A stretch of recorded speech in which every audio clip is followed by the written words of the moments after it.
Today's Saturday, June 8th, 2024, and I am in front of Susie Lynch's final resting place. So a lot of you watching this video right now are probably wondering, who is Susie Lynch and why am I standing in front of her final resting place? Well, back on June 3rd, 1985, Susie Lynch and her boyfriend slash first cousin, Fritz Klenner, basically committed suicide by detonating a bomb inside of Fritz's car, his Chevy SUV. Now, if you were born in the 80s and 90s, growing up during that time, you will probably know what this story is about. And if you don't know what the story is about, well, get ready for a ride, because this is a crazy, twisted, weird kind of story. And it's also very sad as well. And it's particularly sad to me because I grew up not too far from where this actual incident took place. So this really hits home. This story is not really covered much from what I could find. Now, there are some YouTube videos out there that do talk about the incident and what happened, but no one, from what I could tell, has actually visited the incident site and the final resting places of these individuals. The two sons, however, and I'll kind of get into the backstory, the meat and potatoes of the story here in a minute. I'll tell you all that happened, how it transpired, and yeah, it's really crazy and just insane. But the two sons, John and Jim, they were Susie Lynch's two sons. They are buried in, I think, Albuquerque, New Mexico. So obviously I cannot go there and film their resting places, but I can film Susie Lynch's and Fritz Klenner's final resting places. So today I'm at the St. Andrew's Episcopal Church here in Greensboro, North Carolina. And this is where Susie Lynch's final resting place is. Now, Susie Lynch, she was cremated because her body was just pretty much mangled in the incident. And like I said, I will get into all the details, all the nitty-gritties here in just a second. But I wanted to kind of open it up, telling who the people are and why I am out here.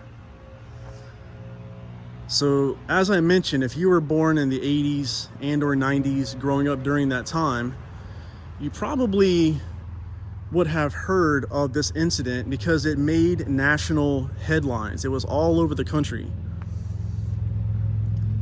I think in the early 90s, the show, or not the show, but the network Lifetime made a movie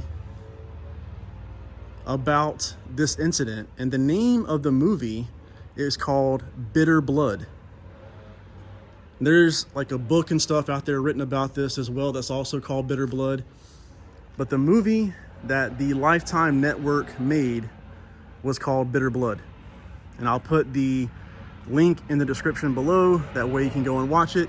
It's a really cool film. They did a really good job. Like, the actors and everything did a really good job of pretty much getting all the good details in and basically, doing a great job of just the overall production of it, at least in my opinion. But I first saw that movie, I think, when I was around, I want to say I was like 9 or 10, somewhere around that age. Probably shouldn't have been watching that movie around that time, but my grandfather, back then, he basically let me watch it. That's where I first watched it, was with him, I think. And it was really special to him because, like I mentioned, I grew up not too far from where the incident happened, but my grandfather had lived there for a long time, and he was actually coming home from work that day, and the entire, well, most of that highway where the incident happened was blocked off, obviously, for many days, because the FBI, CIA, local law enforcement, they were trying to basically sift through all of the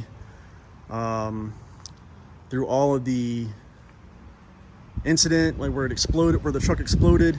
They were trying to sift through all the evidence and make sure that they weren't leaving any stone unturned. So, like I mentioned, I'm out here because I want to cover this story because I feel like it's not really getting the attention that it deserves. Now, I have seen some videos on YouTube of people that have basically narrated this story and just shown pictures and maybe some video and whatnot, but no one's actually ever come out, at least from what I could tell, and visit the final resting places of Susie Lynch and Fritz Klenner. And also going to the, well, it's going to be very difficult to actually find the exact location of the incident site, but I can probably get within a good vicinity of where it happened. Susie Lynch, as I mentioned before, she left her husband, her ex-husband, Tom, in New Mexico. She did not want to be with him anymore. She didn't like living there. So she ended up taking her two sons, John and Jim, and moved them to North Carolina. And not long after they moved back to North Carolina, that is when Susie met Fritz. Now, Fritz, to give a backstory on him, Fritz was, I believe he was in the military at one point. I don't remember which branch. I want to say either the Army or the Marines, but he was in the military, former military, and he was supposedly studying medicine at Duke University. Now, if he was really studying medicine, no one really knew, but he was pretending to study medicine. So maybe he actually was, maybe he wasn't, but he was working with his father, who was actually a doctor at Annie Penn Hospital in Reidsville, North Carolina. So the two of them met, they started dating, and let me remind you, Susie Lynch and Fritz Klenner, they were first cousins. However, they became romantically involved and they fell in love, and Susie was just head over heels in love with Fritz. So as this love interest is going on, Susie and her ex-husband Tom, who still lived in New Mexico at the time, they were going through custody battles with their two sons, John and Jim Lynch. Now, I can't remember which one was the oldest. I think John may have been 10 and Jim may have been 9, or it might be the other way around. I can't remember. But they were 9 and 10 years old respectively. And yeah, the mother, Susie, she was a little crazy, wacko. She was, from what I could tell, narcissistic. She wanted things her way.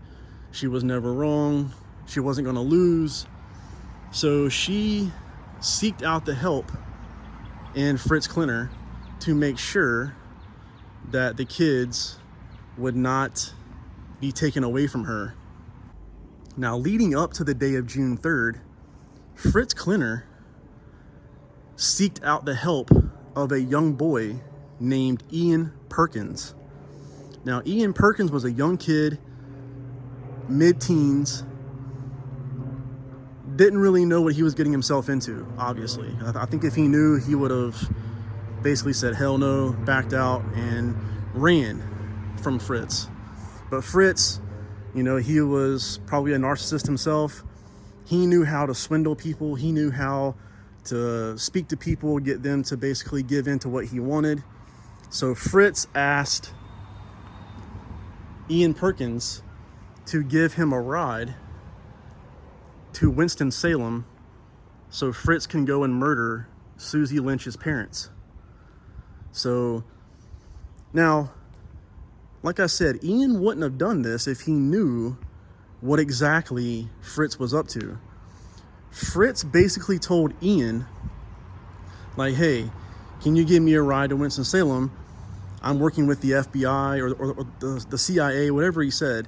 I'm working with local law enforcement, FBI, whatever, but we're going to take down drug traffickers. And you'll be doing, you know, the FBI and all of us a favor if you help and give me a ride. So Fritz basically sweet-talked Ian. Ian gave in. Ian said, sure, why not? And Ian gave Fritz a ride to Winston-Salem and murdered Susie Lynch's parents. Fritz gets back in the car. Ian, he's probably like, wow, that was fast. What happened? Fritz really wouldn't tell Ian what all that happened. Obviously, because if Fritz said, hey, I went in and I murdered my girlfriend's parents, he would have probably freaked out and went and told, you know, law enforcement, and Fritz would be screwed. So Fritz goes and murders Susie Lynch's parents, and Ian drops Fritz Klenner off at his house where he was with Susie, and Ian goes home. He leaves. Well, lo and behold, law enforcement was already on their tail, was already on Fritz's tail. He just didn't know it. So not only local law enforcement here in North Carolina, but also Kentucky law enforcement and the FBI and probably other agencies as well were already looking to basically track down Fritz and arrest him, because they pretty much knew who was behind these string of murders. So on the morning of June 3rd, 1985, Fritz, Susie, Susie's two sons, and the family dog basically get all their stuff packed, put into Fritz's Chevy SUV, and they hit the road. So they're basically following the SUV, and once the SUV gets close to where the incident happened, Fritz pulls the SUV over one more time, gets out, and starts shooting at all of the cops that were following him. Again, this gives him enough time to get back in the car and take off again. This would be the last time that they would see the SUV, because a few moments later, Fritz pulls the SUV over once again. This time doesn't get out, but an explosion happens and the SUV is blown to pieces and everyone inside dies, including the two sons and the family dog. Now, I'm going to be getting into some pretty graphic detail of what happened to Susie and her two sons, but I feel like this needs to be documented because, again, this is a part of history, and I feel that it's important because, again, this story is not covered a whole lot, especially in the format that I'm doing right now. So when the explosion happened, Susie and Fritz's body were basically flown from the car, and they landed in nearby ditches. Susie's body was basically mangled. I think bits and pieces of her body were blown to different areas off to the side of the road. Fritz's body, however, was still intact, and he was still alive for a few moments after the explosion happened. Now, a police officer recounts after the explosion happened, he ran over to where Fritz was, laying on the side of the road in a ditch, and knelt down beside him, hoping to get a confession in Fritz's last moments of breath. But Fritz could not speak. He only gurgled. He basically choked on his own blood and couldn't say anything and passed away. So unfortunately, the police officer who was trying to get something out of Fritz in his last moments, Fritz couldn't say anything. So they couldn't get a confession, and they couldn't understand why Fritz did what he did. They will never know. I mean, we can pretty much speculate as to why Fritz and Susie did what they did, but we'll never know from their point of view. Now, what happened to Susie's two sons? Well, this is where it gets very dark, and I mean very dark. So, before the explosion happened, this is from an autopsy that was performed on the two kids after the explosion happened. According to the autopsy report, the two sons had died prior to the explosion because both had bullet holes in their heads. Now, one would think, how would they get a bullet hole in their heads if the truck exploded? Well, it is believed that Susie, their own mother, shot them in the head before the truck exploded. Now, there are some conflicting reports online. One will say that Susie was the one that shot the two boys in the head. Another one will say that Fritz was the one who shot the two boys in the head. We're never going to know who exactly did it. But there was another autopsy performed on Susie, and they found gunpowder residue on her hands. So that could just leave only one conclusion in my mind. So that to me is extremely dark, twisted. How could a mother who supposedly loved her two sons the way she claimed and wanted to keep them from their own father, who was a good father, in my opinion, from what I could tell, why would she murder her two sons? Well, my belief is that if she couldn't have them, no one was going to have them. So she pretty much knew that her and Fritz's days were numbered. Cops were on their tail. They were pretty much going to go to jail. And I think in Susie's last moments, she just said, you know what? If I can't have my two sons, no one's going to have them, especially their own father. And so she said, I'm going to take their life my way. I'm going to put their fate in my hands. And so she went and took matters into her own hands and killed her own two sons. So that's just, in my mind, just really sick, twisted, and very, very dark. So, like I mentioned, Susie is laid here, well, her cremains, because this is an urn garden. So her cremains are right there under her little headstone, I guess you could say, her urn stone. I don't know if some ashes were maybe given to maybe other family members of hers. I don't know. Maybe all of her ashes are right there. But yeah, one thing's for certain. This is just a very twisted, messed up,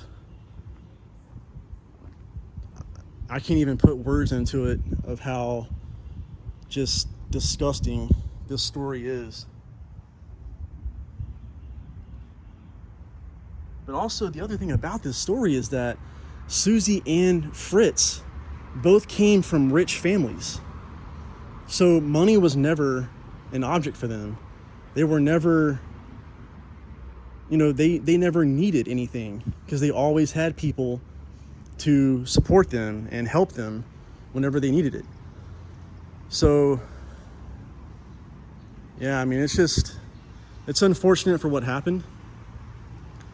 And I really feel for the father. His name is Tom Lynch.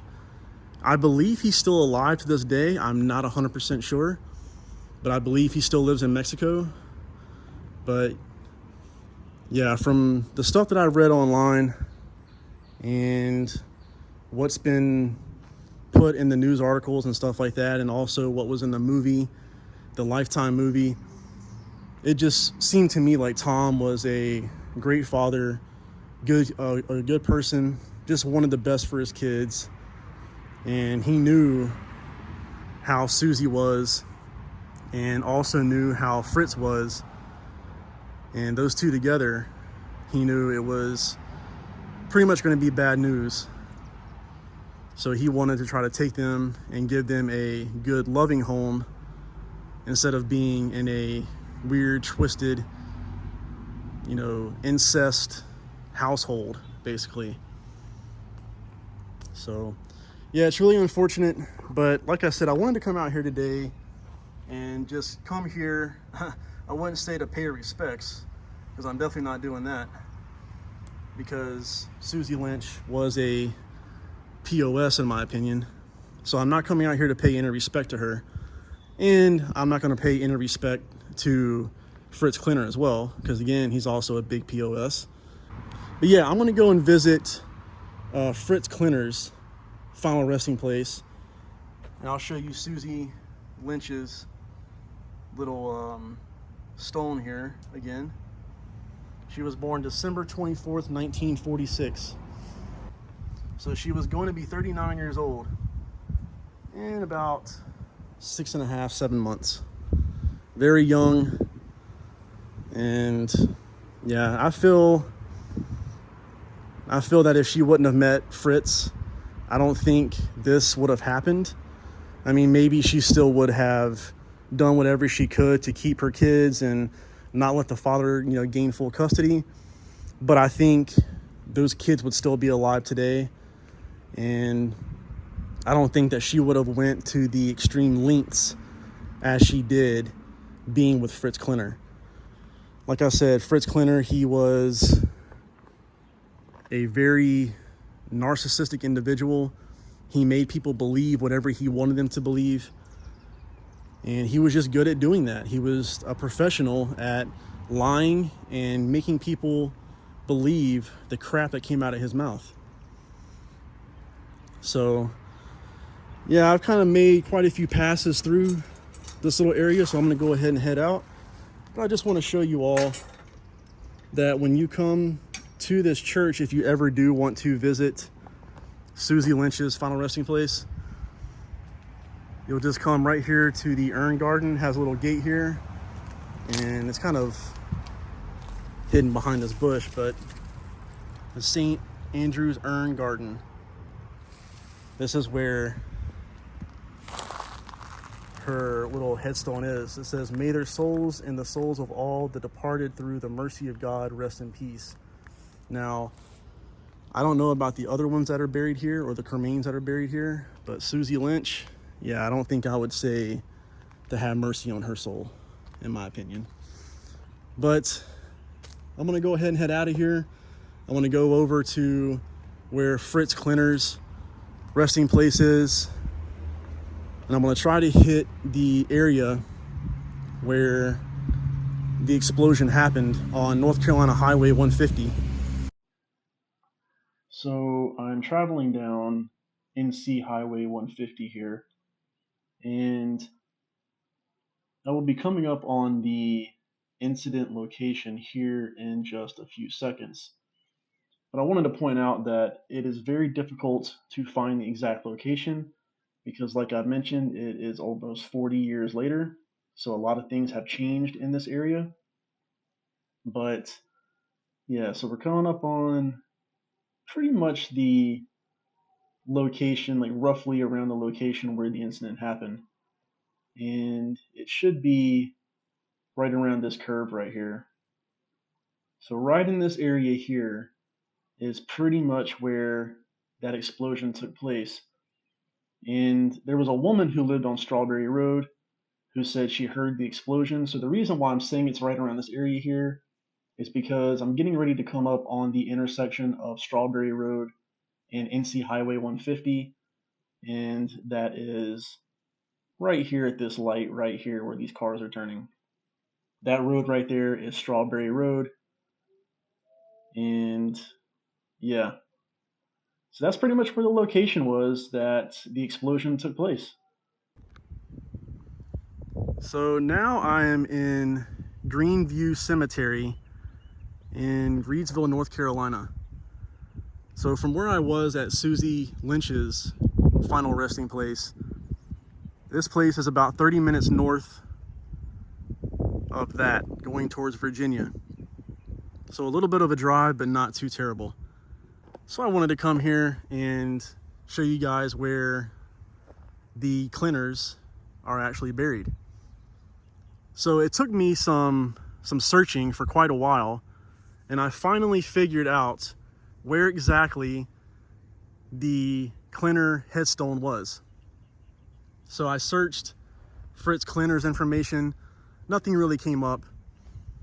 And then I searched the father, Klenner Sr., and it said that the plot was located between blocks 9 and blocks 11, somewhere in a valley. So yeah, that was difficult to find for sure. But so block 9 is right over here where I'm at right now, where I'm standing, and block 11 is right over that hill back there, and this right here would be block 10. So I walked all over block 10 trying to figure out where this Klenner headstone was, couldn't find it, walked around up there for about 10-15 minutes. Obviously there is a lot of graves out here. I mean, thousands of graves in this cemetery. It is a very, very huge cemetery. But I finally found it after about 20 or so minutes, and here is the Klenner headstone. The Klenner family headstone. And right here is Frederick Robert Klenner Jr., aka Fritz, devoted son, born 1952, died 1985. Here is the father, Frederick Robert Klenner Sr., beloved physician, born 1907, died 1984. So he passed away like a year after, or a year before his son, passed away in that explosion. And here's Ann Sharp Klenner, the mother, beloved nurse, 1914, and died 2003.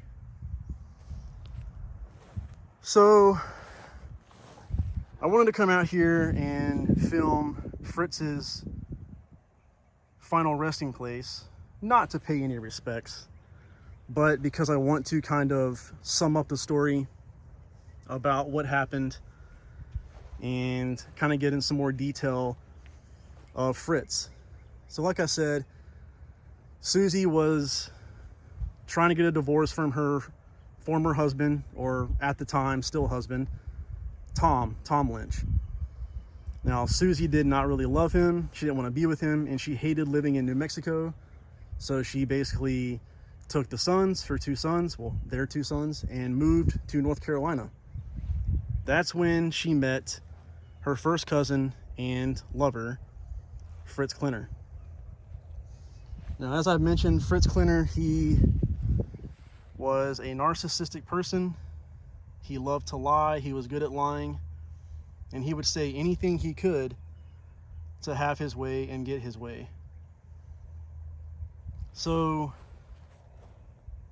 basically, Fritz Klenner pretended to study medicine at Duke University, but he worked with his father, who was an actual real physician, at Annie Penn Hospital, not too far from here in Reedsville.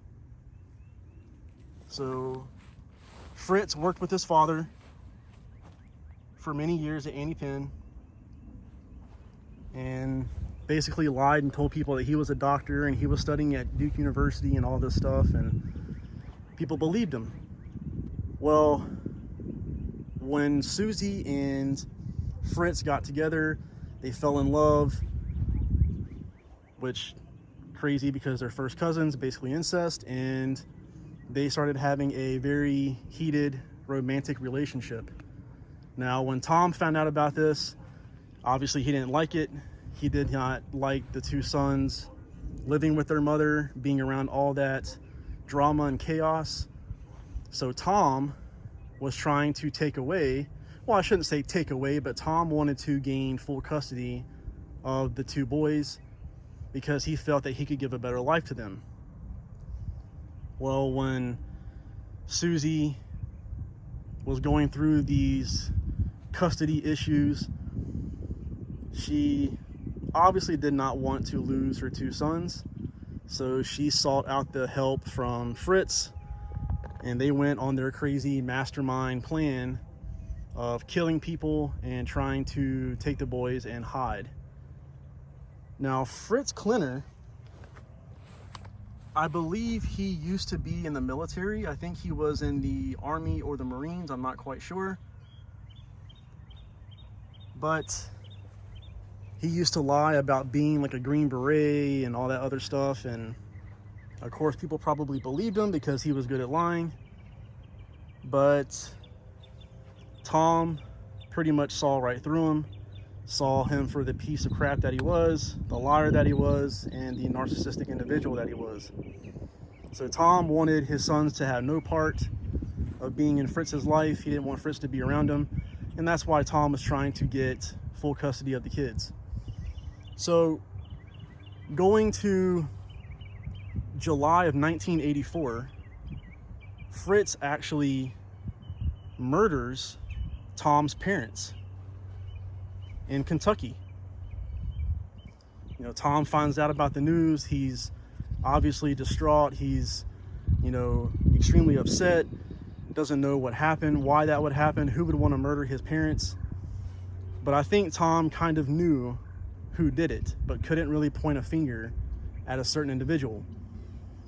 Fast forward to May 19th of 1985, roughly about 3 weeks, 2.5 to 3 weeks before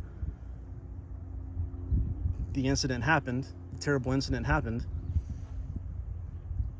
Fritz, like I mentioned before, seeks the help of Ian Perkins, a local teenager, to drive him to Winston-Salem so he can murder Susie Lynch's parents and also grandmother.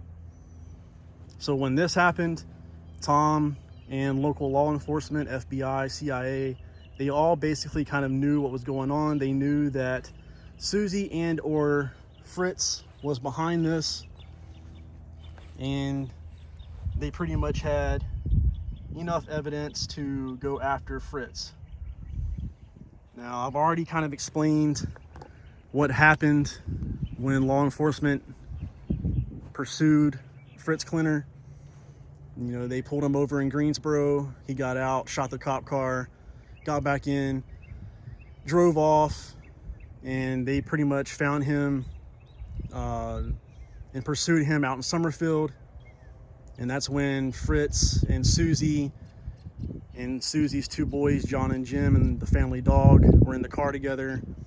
And that's when Fritz got out of the car one more time, shot at the cops again, got back in, drove another mile or two down the road, and that's when he detonated the bomb, the explosive.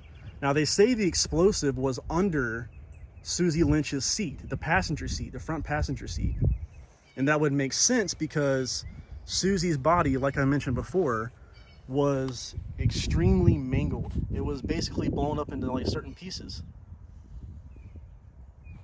And Fritz's body was still intact, but he sustained massive injuries, obviously, from the explosion and died moments later. But he was flown from the car as well on the side of the road in a ditch, and he basically took one or two last breaths and basically gurgled blood and died right there on the spot. So, but the two boys and the family dog were pretty much mangled as well. Now, to the extent I don't know, they really didn't go into the graphic details or anything like that. I didn't really see any autopsy reports done on the kids, but like I mentioned, the two boys had a gunshot wound to the head, and Susie, she had gunpowder residue on her fingertips. So fingertips and hand, I think. So basically points the finger to Susie being the one who shot, you know, shot her kids in the head, which is extremely crazy. But yeah, this is just a very sick, twisted story. Horrible ending. But yeah, I just wanted to come out here and get Fritz's gravesite. But yeah, Frederick Robert Klenner Jr., aka Fritz Klenner. Yeah, it's been a very cool day today. Interesting. A lot of driving, a lot of walking around, a lot of talking. But yeah, I just wanted to come out here and finally visit Fritz Klenner's grave. So, but yeah, thank you all for watching, and on to the next.